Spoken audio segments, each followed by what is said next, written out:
The Youngstown State University Honors College is pleased to present Storytime from Folk Hall, the home of the Honors College, and from the homes of our alumni near and far. We hope the sharing of stories from members of the honors community brightens your day.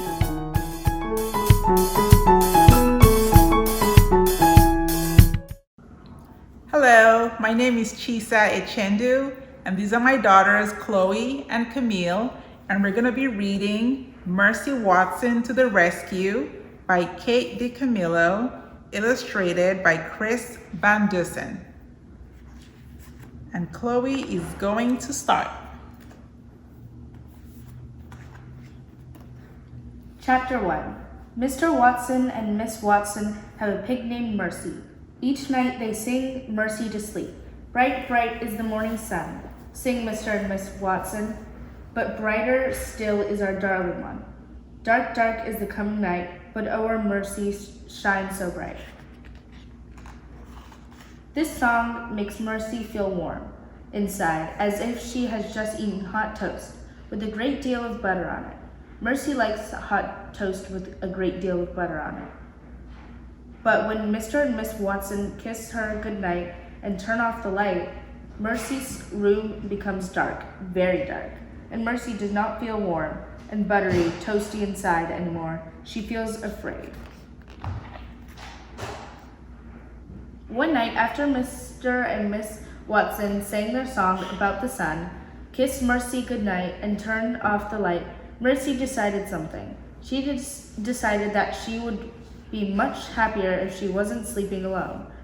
And so Mercy got out of her bed and went and got in bed with Mr. and Miss Watson. She snuggled up between them. Mercy felt warm inside, as if she had just eaten hot toast with a great deal of butter on it.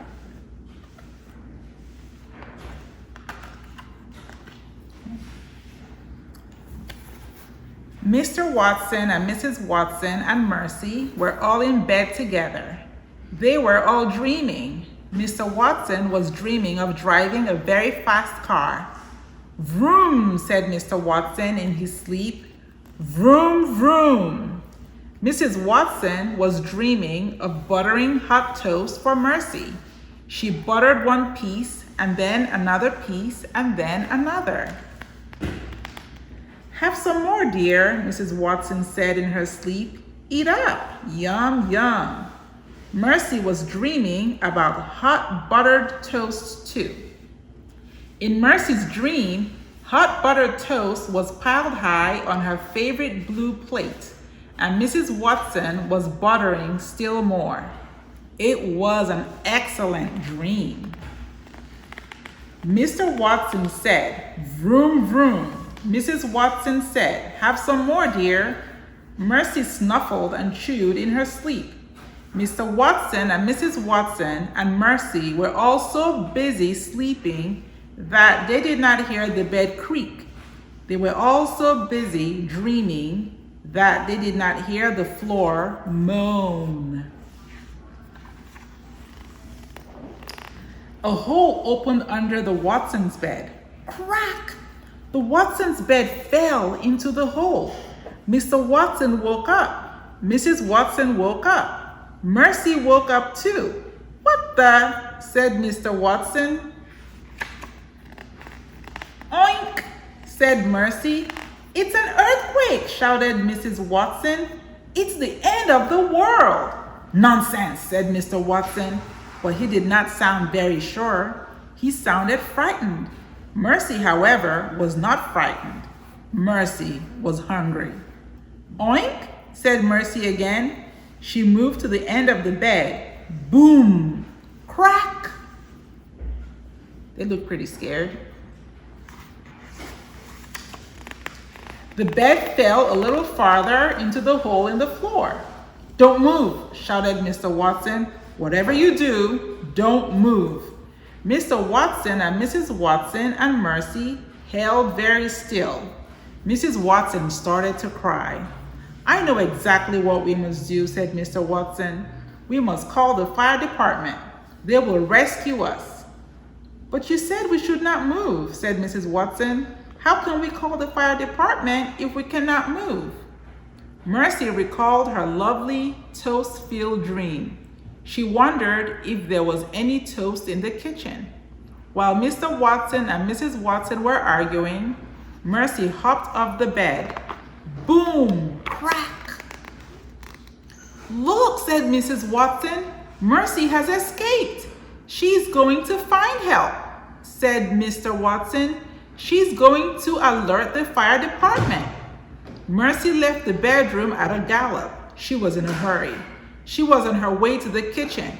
She was looking for some toast.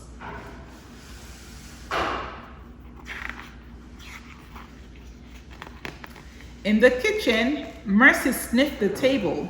She sniffed the kitchen counters. She sniffed the floor, but there was no toast. There was not even a crumb of toast. Mercy's stomach growled in disappointment. Boom! Crack! "Help us!" Mrs. Watson called. Mercy thought very hard. Where could she get a snack?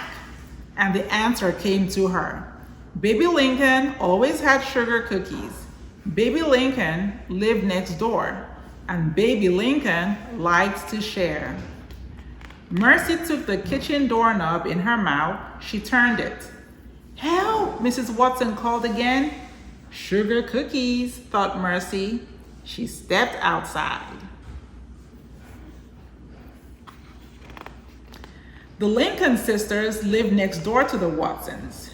Eugenia Lincoln is the older sister. She has many opinions. One of Eugenia's opinion is that pigs should not live in houses. Eugenia often says, "Listen closely to me, baby. Pigs are farm animals. They belong on farms. They do not belong in houses." "Yes, sister," says Baby. Baby Lincoln is the young sister. She is the baby of the family. Baby agrees with everything Eugenia says.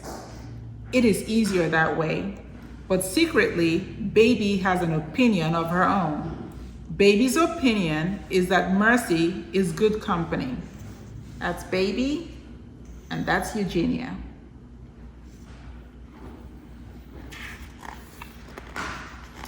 At the Lincoln sisters' house, Mercy looked into Baby's window.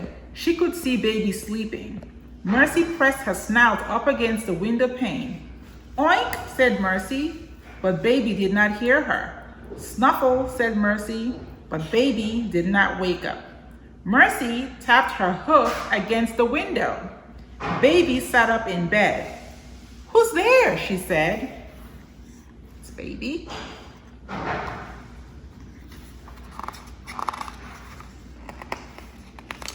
Baby saw Mercy's snout pressed up against the window.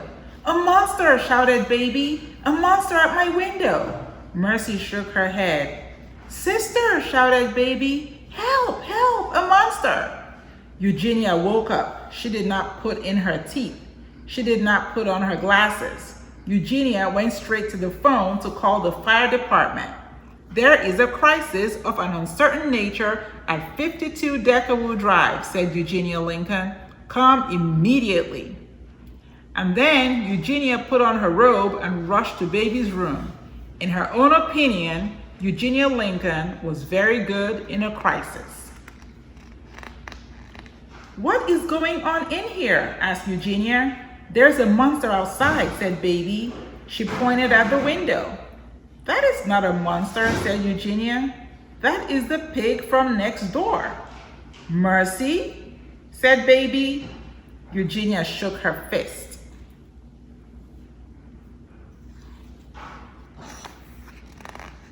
"In my opinion," said Eugenia, "pigs belong on farms." "Yes, sister," said Baby. Eugenia tapped a knuckle against the window. "Get out of my yard," she shouted at Mercy. "Oh, sister," said Baby, "don't yell at her. You hurt her feelings." "She doesn't have feelings," shouted Eugenia. "She's a pig." "Oh," said Baby, "I'm sure you're wrong, dear." "I am not wrong," Eugenia shouted. "I'm never wrong. I know a pig when I see one." Eugenia scowled. She pressed her nose against the window pane. Mercy stared at Eugenia. Eugenia stared at Mercy. Pig, shouted Eugenia. She turned and ran out of baby's room. Oh dear, said baby Lincoln. Oh my. Eugenia ran toward Mercy. Mercy's heart beat faster. There was going to be a chase. Mercy loved a chase. She let Eugenia get very close to her. Oink, said Mercy, dashing away. Get out of my yard, shouted Eugenia.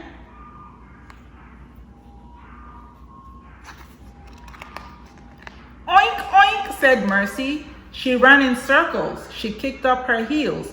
No pigs allowed, Eugenia shouted. Oh, sister, said baby, please be careful.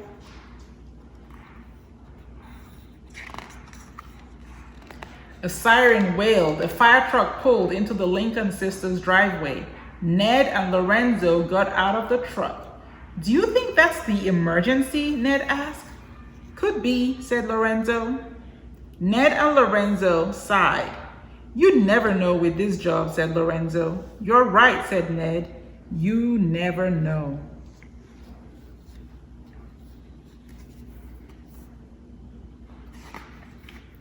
Ma'am, said Lorenzo to baby, did you call the fire department? Oh dear, said baby. I did not, but Eugenia may have called. Who is Eugenia? Asked Ned. My sister, said baby. Is that her? Asked Lorenzo, the one chasing the pig. Yes, said baby, that's her. Baby and Ned and Lorenzo watched Eugenia chasing Mercy through the yard. Lorenzo cleared his throat. What was the emergency exactly? Asked Ned. I thought I saw a monster at my bedroom window, said baby. But it was not a monster. It was Mercy. Mercy? Said Lorenzo. The pig, said baby. The pig who lives next door. I see, said Ned. Eugenia does not care for Mercy, said baby. In her opinion, pigs belong on farms. There's something to be said for that opinion, said Lorenzo. Ned nodded. Help, shouted a faraway voice. Help, help, help us. Did you hear that? Asked Ned. Somebody is in trouble, said Lorenzo. Let's go.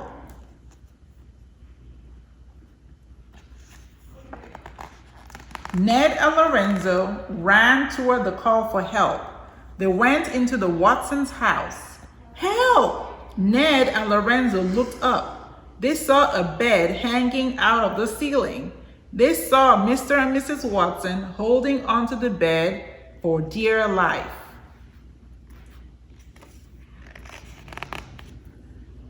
We are saved, cried Mrs. Watson. Of course we are saved, said Mr. Watson. Mercy has alerted the fire department. She is amazing, said Mrs. Watson. She is unbelievable. She is a porcelain wonder, said Mr. Watson. Ned and Lorenzo ran upstairs. They picked up Mr. and Mrs. Watson. The Watsons' bed sighed loudly and crashed all the way through the floor. Boom! Mr. Watson looked at the hole where the bed used to be. I've always believed very firmly in the fire department, said Mr. Watson. As have I, said Mrs. Watson. As have I. From outside the Watsons' house came a squeal. Gotcha! Shouted Eugenia. Ned and Lorenzo and Mr. and Mrs. Watson all went outside. Eugenia was sitting on the ground. Her arms were wrapped around Mercy's neck. Her cheek was resting on Mercy's back. Eugenia was breathing very loudly. This pig, she said, was on my property. We'd prefer that you did not call her a pig, said Mrs. Watson. We would prefer that you call her a porcelain wonder, said Mr. Watson. After all, she did save us. She's a hero. She's a pig, said Eugenia. She started to cry. There, there, sister, said baby. She bent over and patted Eugenia on the back. Mercy yawned. She was very tired. I guess that's it, said Ned. Yep, said Lorenzo. Our work here is done. Wait, said Mrs. Watson. It's almost time for breakfast. Oink? Asked Mercy. That's right, breakfast, said Mrs. Watson. She kissed the top of Mercy's head. She looked up at the firemen. Do you boys like toast?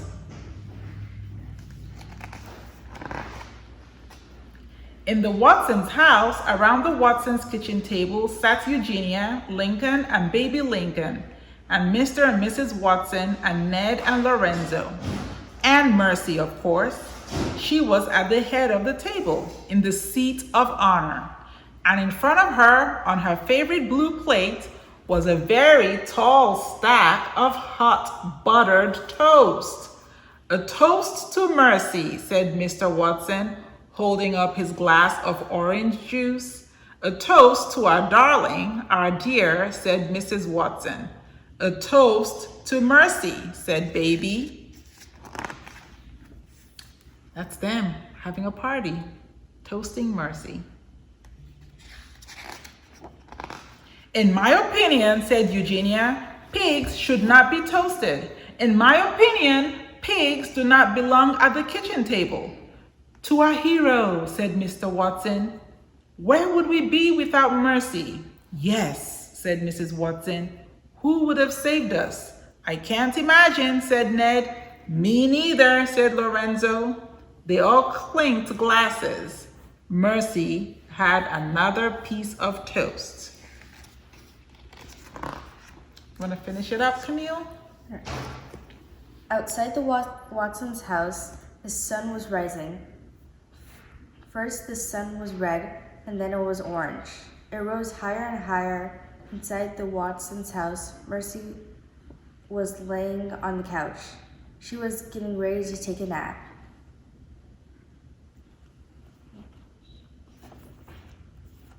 Bright, bright is the morning sun, sang Mr. and Mrs. Watson together. But brighter still is our porkin wonder. Mercy smiled. She closed her eyes. She was asleep before Mr. and Mrs. Watson ever finished the song. I think that's the end. I hope you enjoyed it. Baking day at Grandma's.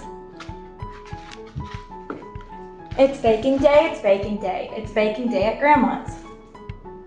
Thank you for watching Storytime, a new program designed to help with literacy and learning, brought to you by the Honors College at the Youngstown State University. The YSU Honors College provides highly motivated students with opportunities to deepen their learning and develop to their full intellectual and cultural potential. Students also contribute to the community by service projects such as Storytime. The college is committed to creating an environment welcoming to and supportive of students from diverse backgrounds. Storytime airs Mondays at 6 p.m. See you next time.